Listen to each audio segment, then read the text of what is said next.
Good evening. Hope everybody is doing well. Lots of craziness today, without a doubt. Starting out, obviously, we had a shooting in the subways of New York City. Quite interesting. I have been, ever since I first became aware of it. Hang on, I'm sharing something out and adding it to the list of things to speak about.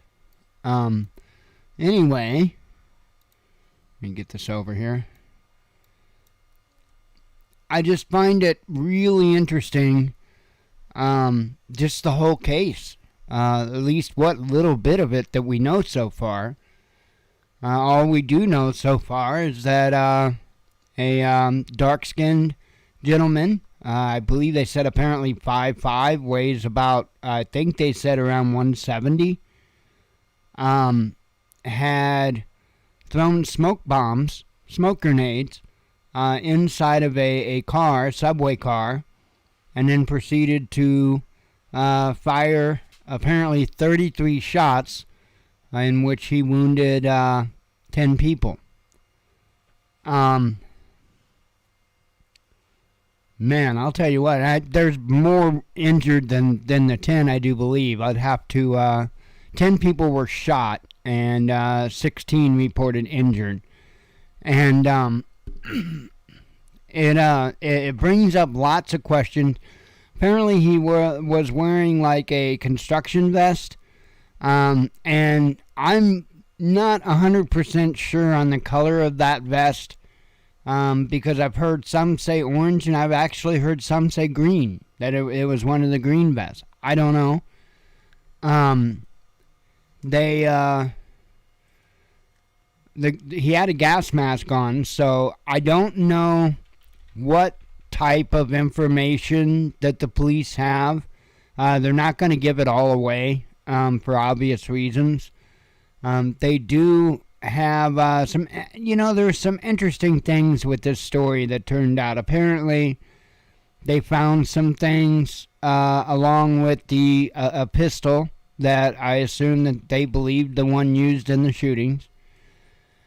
They found a key to a U-Haul truck, and the interesting thing is the U-Haul truck was rented out to, I want to say the guy was like 62 or 64. Hang on. That was a different website that article was on. 62. A man by the name of Frank James.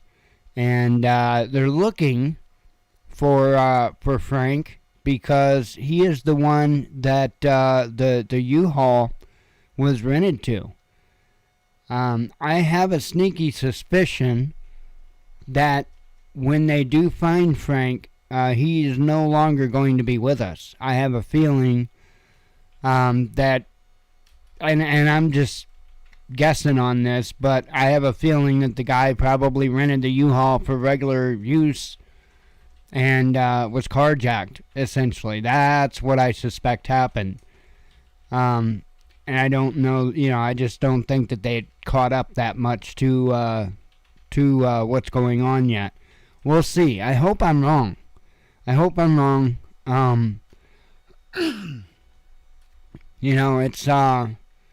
It's crazy though. Why would somebody walk into a subway? And I've asked myself the question, does this look targeted in any way? Does this look, find something here to point to something. And I can't, other than, of course, just madness. But, I can't point to anything in particular that I would know of. I believe that the train station was in an area that was known to have a lot of particular ethnic descents there, but I can't remember for sure which those were. I I don't think that was an issue. I don't know. You really got me on this. There are some things that kind of do indicate a bit of targeting, and at the same time, it just doesn't make a whole lot of sense. Okay, let me explain this. If there is an individual that you are wanting to target, I mean, I could see the subway as being a good place. If you know they take the subway, yeah, that'd be a good place to catch them. Probably not the best place to commit such a crime.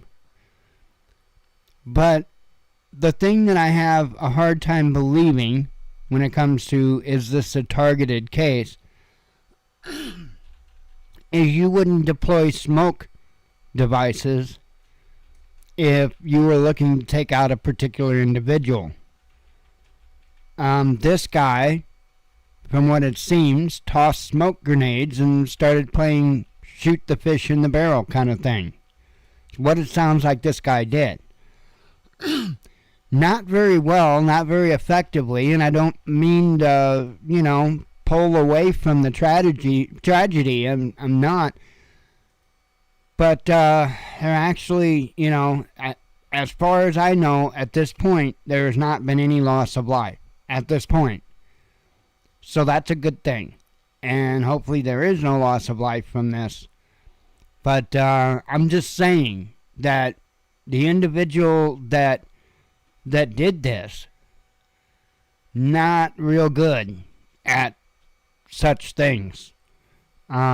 Because, shooting, out of shooting 10 people, you would have probably, you would at least hope you would get one in an area where it, had an effect. I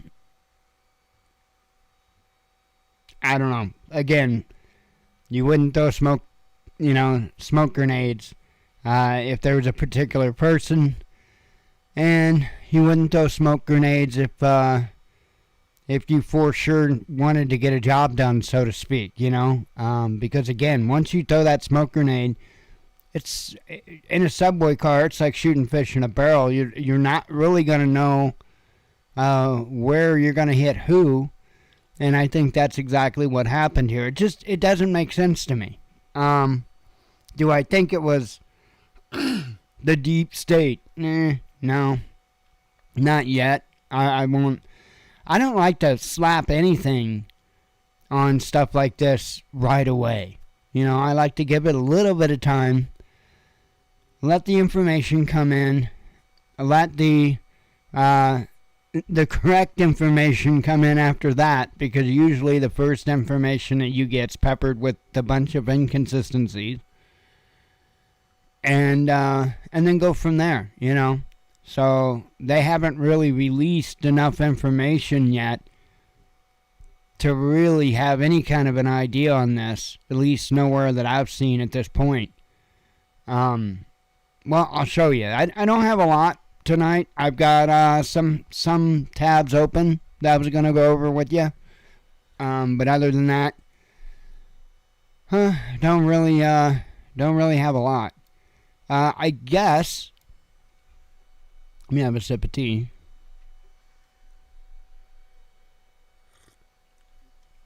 Good. I said tea, didn't I? Coffee. What the hell is wrong with me? I must be mental. At least we had a decent temperature here today. The windows are still open. It was pretty well cloudy all day, so that kind of sucked, but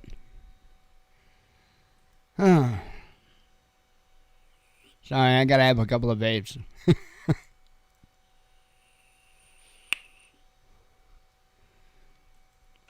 Oh.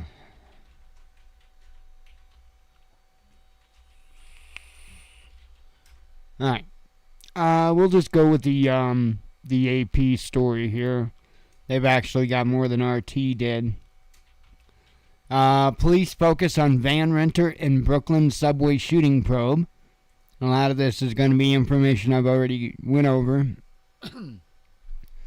Gunman in a gas mask and construction vest set off a smoke grenade and fired a barrage of bullets in a rush hour subway train, shooting at least 10 people Tuesday, authorities said. Police were trying to track down the renter of a van possibly connected to the violence. Police Chief of Detectives James Essig said investigators weren't sure whether the man, identified as Frank R. James, 62, had any link to the subway attack. Authorities also were looking into social media posts by someone with the same name that mentioned homelessness. New York and Mayor Eric Adams leading officials to tighten the mayor's security detail. Essig and Police Commissioner Kichant, I don't know if that's Sewell or Sewell, she said the posts were concerning. The attack made that, and that's new to me. That about the social media posts. I wonder, Frank James. Hang on, sorry, but I'm gonna take a peek. Although I'm sure that they've probably done away. Well, that is a black man. I'm just saying that it was a dark-skinned man, about 5'5", weighed about 170. Let's see. Jen's laughing. Jen's over there laughing her ass off at me. I guess it probably did come out kind of funny.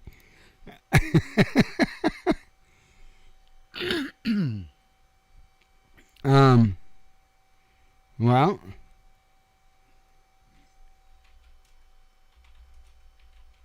I'm not seeing anything from a real quick look.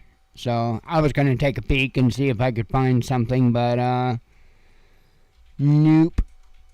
They probably got it hidden at this point while they scour it. So anyway, figured I would take a peek and see. All right, continuing on.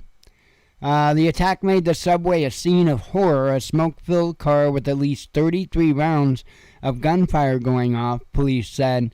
Frightened commuters ran from the train and others limped out of it. At least one rider collapsed on the platform. My subway door opened into calamity. It was smoke and blood and people screaming. Eyewitness Sam Carcamo told radio station 1010 Winds.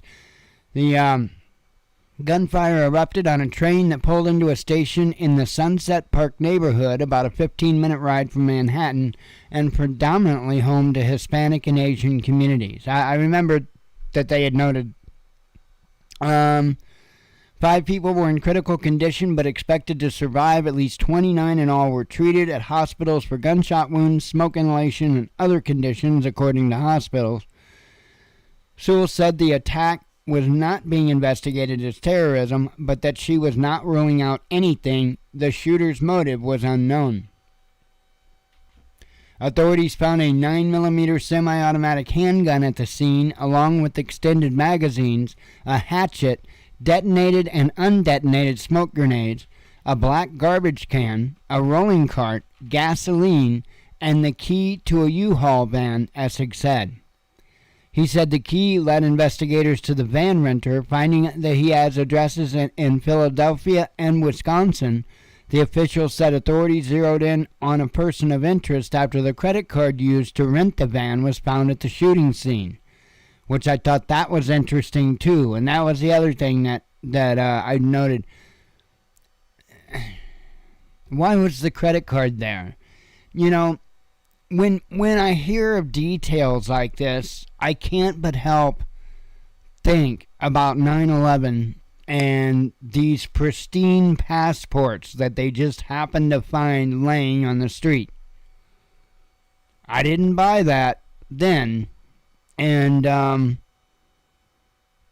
I would have to know more information, but I have a hard time buying that there was a credit card there as well. Again, I don't know the details.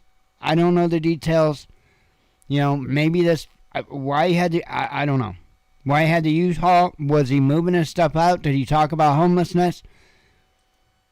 Is that why he had a cart in a subway? Was he homeless? You know, they haven't released any of this information out. So, but when things like this happen, I definitely, it does. I think a lot about it.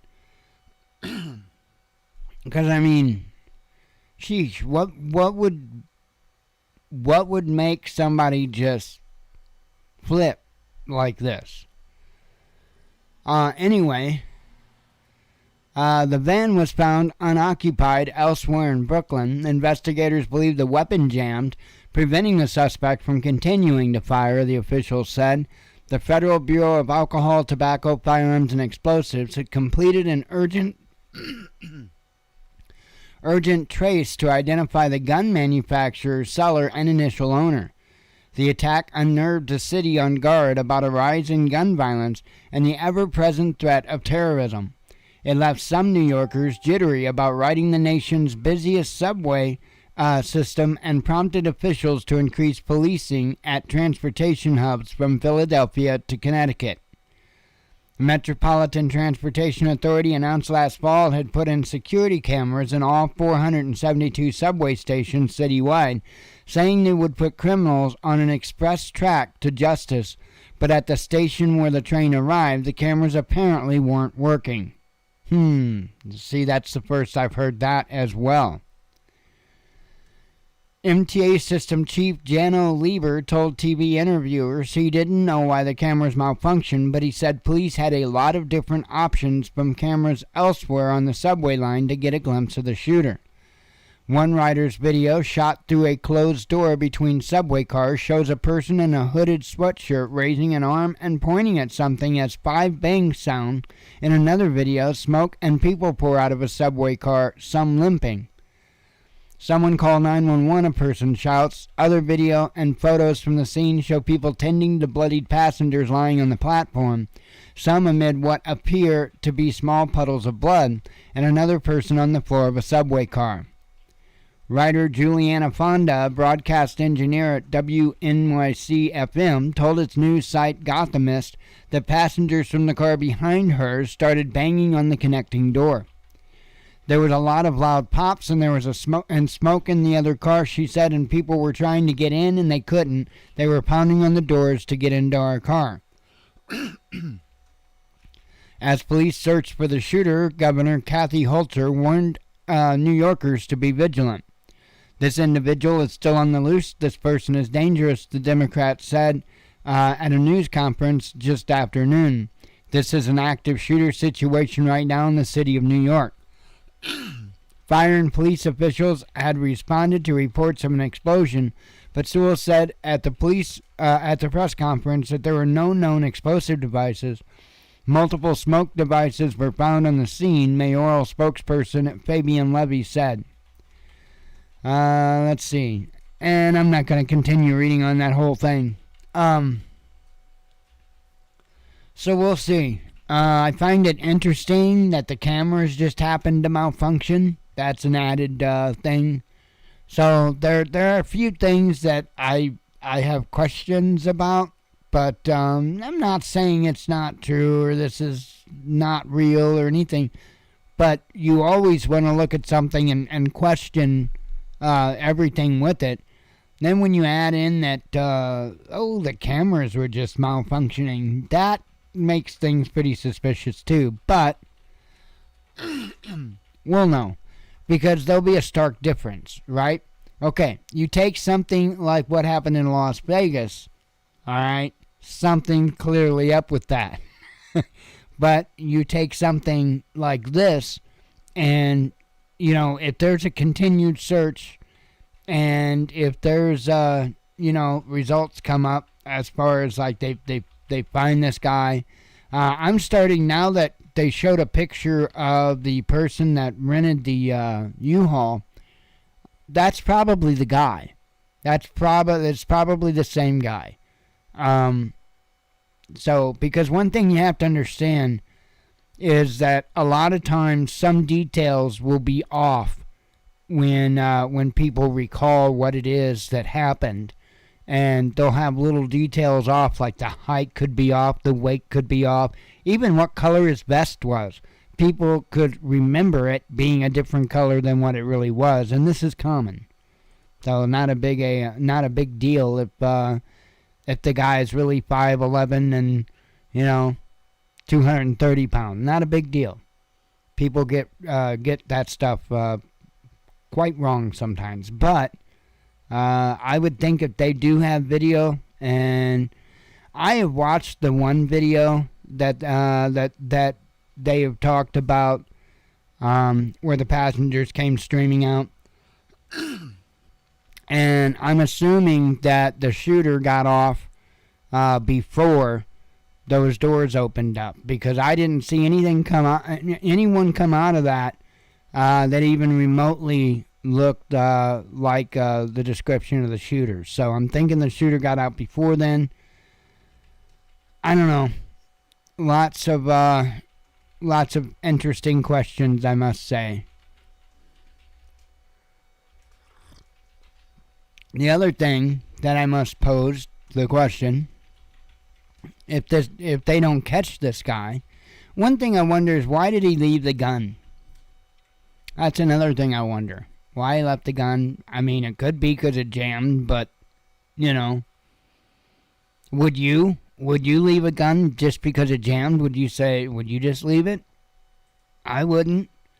Now, I'm not saying in the process of committing a crime, I'm just saying for any reason, if you had to use a firearm and it jammed, are you just going to leave it? I wouldn't. I'd take it. So why he left the firearm? Maybe because it jammed, possibly. But, gotta ask that question too. Is he going to do this again? If they don't catch him in time, is he going to show up at another station with another gun and do it again? A lot of questions about this that some of them may never be answered, but I would say that they probably have a pretty good idea at this point, especially considering the social media posts that they mentioned. And they did point out something about homelessness. So, put together that with, it was a U-Haul vehicle. So, I think maybe they might be coming up on a motive, although I don't know that it would be a targeted attack on any of the individuals in the subway. I think it would just be a random act of violence out of rage, I guess. I don't know. Interesting. Sorry. All day I've been sitting there, and I do. This is one of the things I do. I try to sit there and figure things out, work things out. And I just found this shooting interesting. I don't know.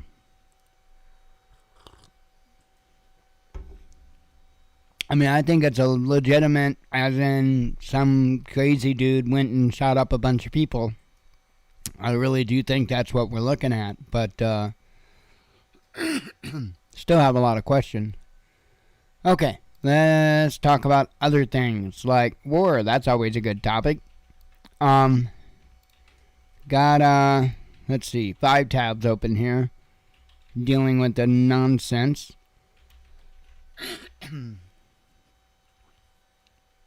Figured for a relatively simple night. I mean, hell, I have a feeling things are going to get stupid soon enough, so I'm not in a hurry to rush it. Russia-Ukraine peace talks deadlocked, says Putin. Kiev has gone back on the tentative agreements made between the Ukrainian and Russian negotiating teams in Istanbul in late March, Vladimir Putin has claimed, According to the Russian president, the peace talks have now returned to a deadlock. Ukraine has refused to recognize Crimea as Russian and the Donbas republics as independent, Putin explained at the Vostny Cosmodrome in Russia's Far East on Tuesday. He emphasized that those 2 points were key topics without which no progress could be reached in the talks. The latest round of negotiations between Moscow and Kiev was held 2 weeks ago in Istanbul, Turkey, where, according to the Russian side, the Ukrainian delegation offered its first draft of written proposals on how to resolve the conflict.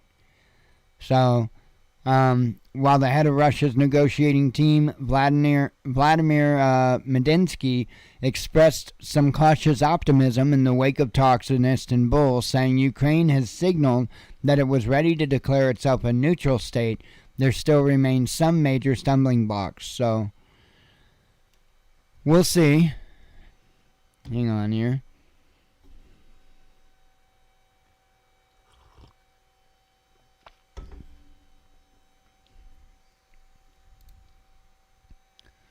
World Bank considers massive loan to Ukraine.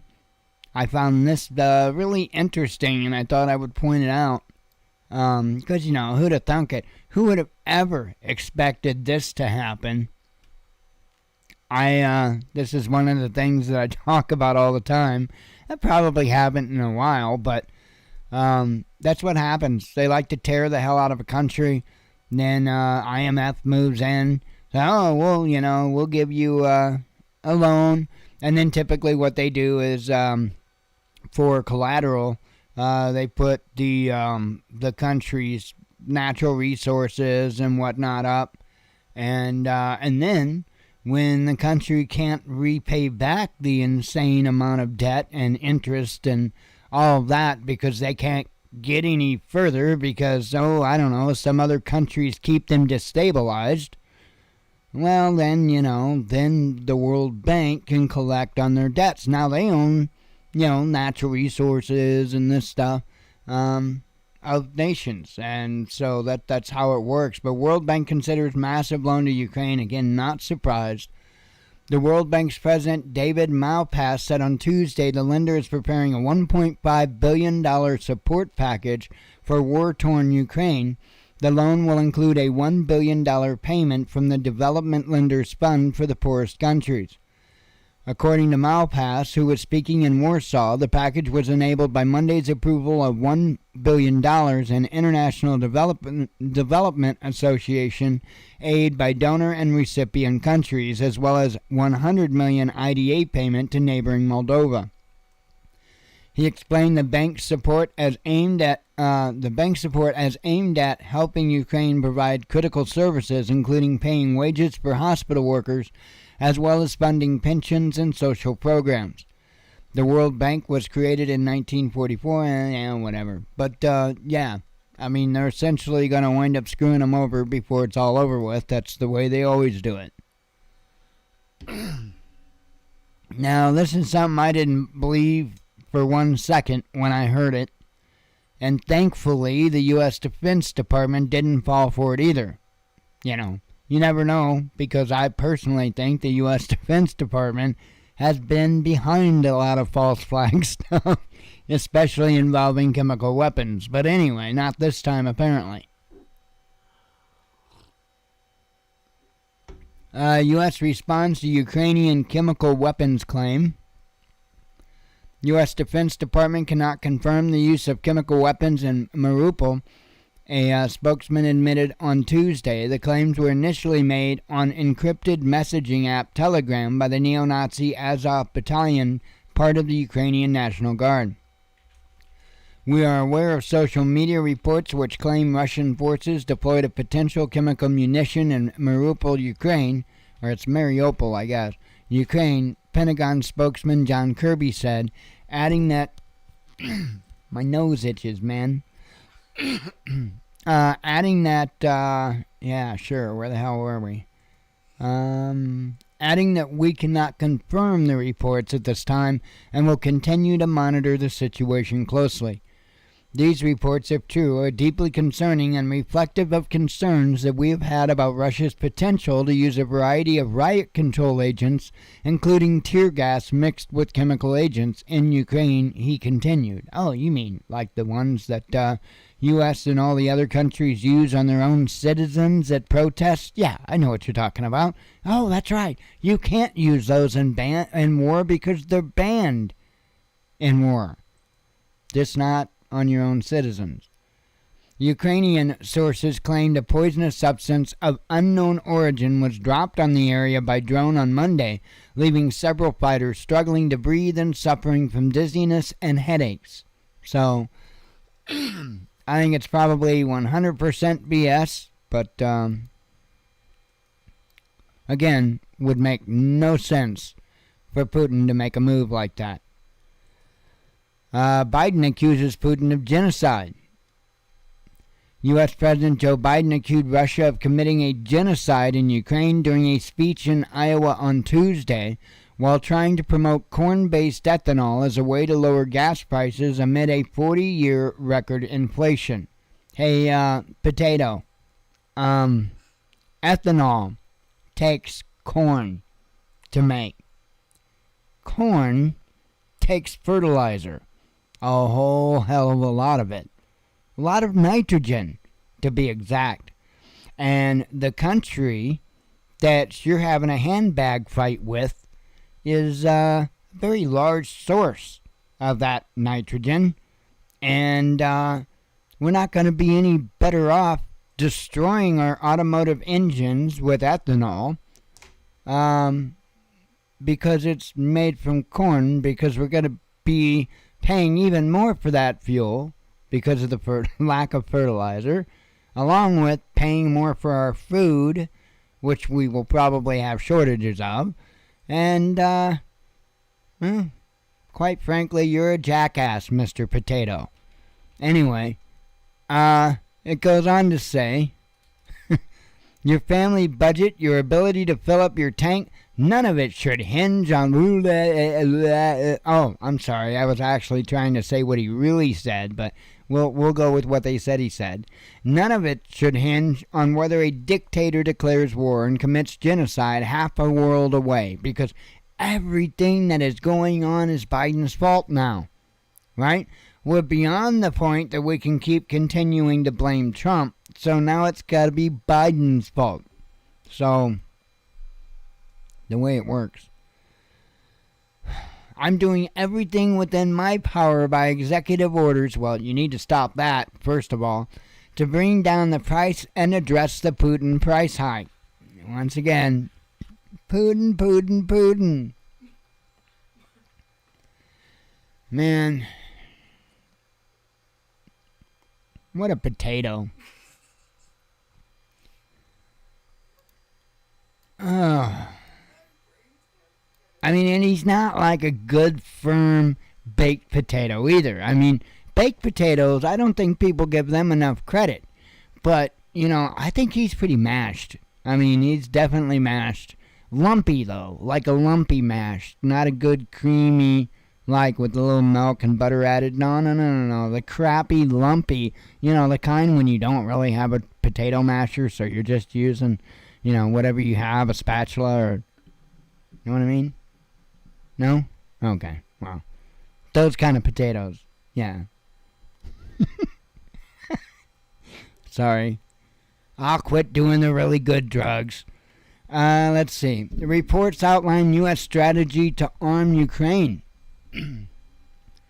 U.S. President Joe Biden is looking to mobilize the military industry and send another $750 million worth of the Pentagon's own weapons stockpile to Ukraine, according to new reports citing anonymous officials in Washington.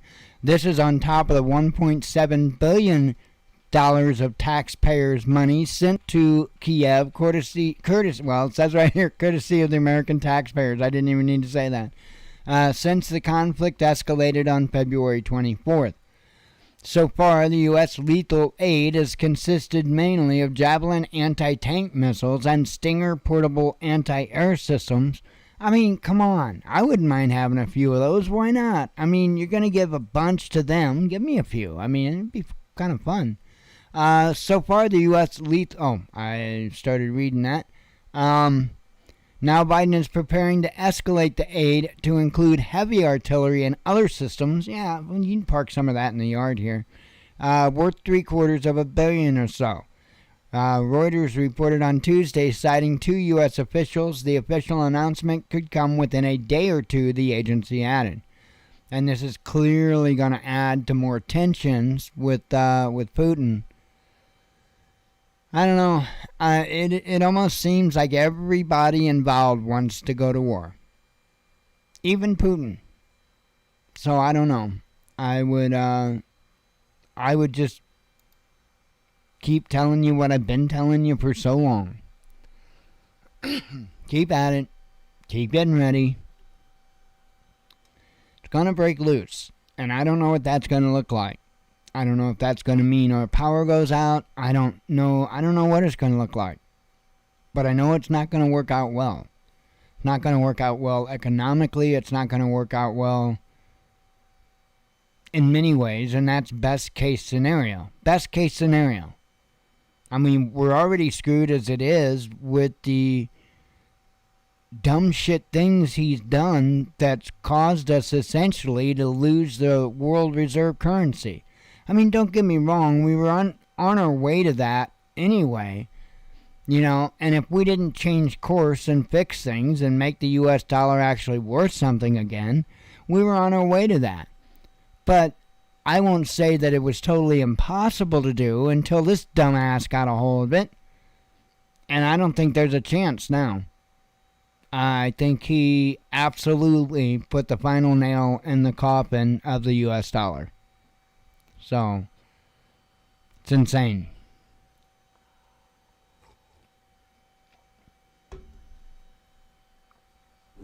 Anywho, let's do some headlines. Get out of here. I'll quit my bitching. And maybe we'll be back tomorrow and bitch some more. I gotta have a few vapes.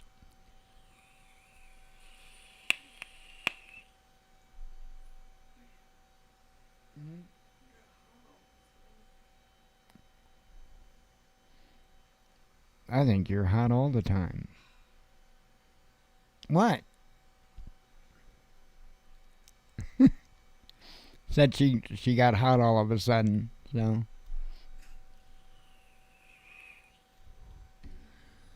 Alright, let's do some headlines, because, my woman's hot. If you see a mouse slamming to the side of my head, call for help. U.S. See a little red light, smack!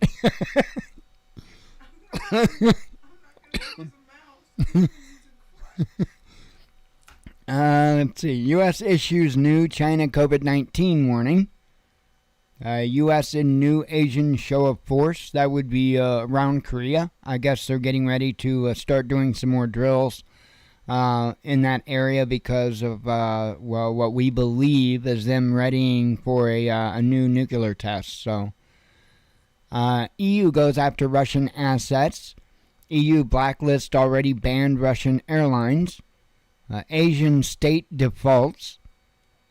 World Bank names factors that will slow Asian growth. Well, I would imagine defaulting would be one of those factors. Russia limited sanctions damaged by ditching the dollar, says central bank. Let's see. New details emerge on $2 billion Jared Kushner investment. German media giant employs Russian TV protester. 2 cops cleared of Black Lives Matter attack charges. Key Putin aide predicts GDP hit to Russian economy. Putin makes announcement about Russia's lunar program. Putin explains attack on Ukraine. A South American country will ration water. That's something to pay attention to. European gas prices on the rise. I'm kind of concerned about out west and what that's going to look like this year as far as water. A German retailer faces mutiny in Russia.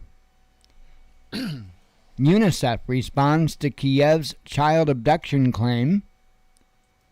A White Helmets group shares tips with Ukrainians, says the media.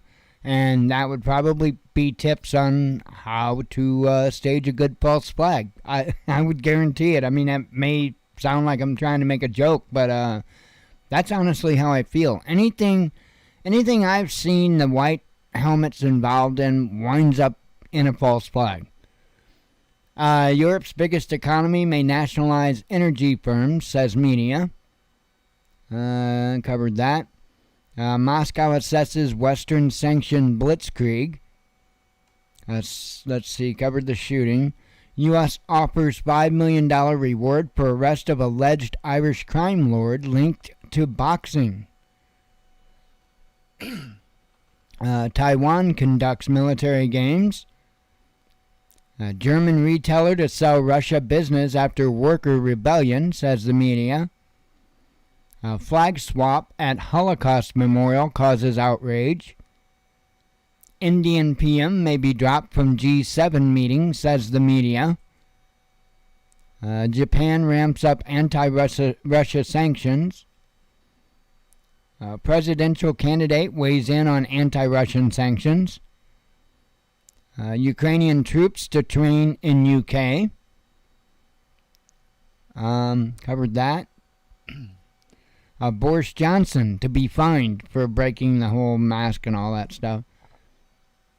I doubt much will come of that. Russia responds to CNN's default claim. Covered that. A German president explains why his visit to Ukraine was rejected. Putin comments on Bucha massacre allegations. Ukrainian opposition leader arrested, and I don't really understand why he was arrested. But man, I'm telling you, from my understanding, Ukraine is not, as far as their government's concerned, it's as corrupt as it gets. Putin comments on speed of Ukraine military campaign.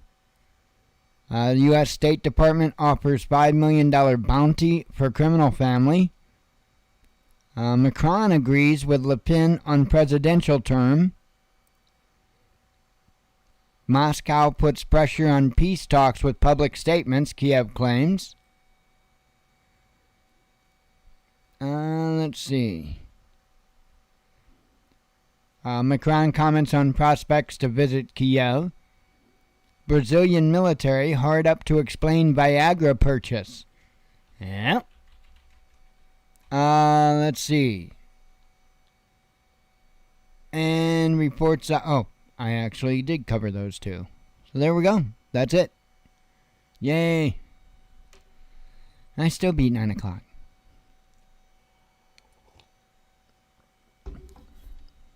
I'm telling you, just be ready at all times. Because we have no idea when what craziness is going to happen. I seriously suspect something soon. So, anyway, I am going to get out of here. Hopefully, Jen hasn't cooled down. And, God willing, we'll be back tomorrow. God willing, I won't be dead by then. And, we'll go from there. So, I hope you all have a good night. As always, God bless you. We love you. Be one with your spirit. And shalom.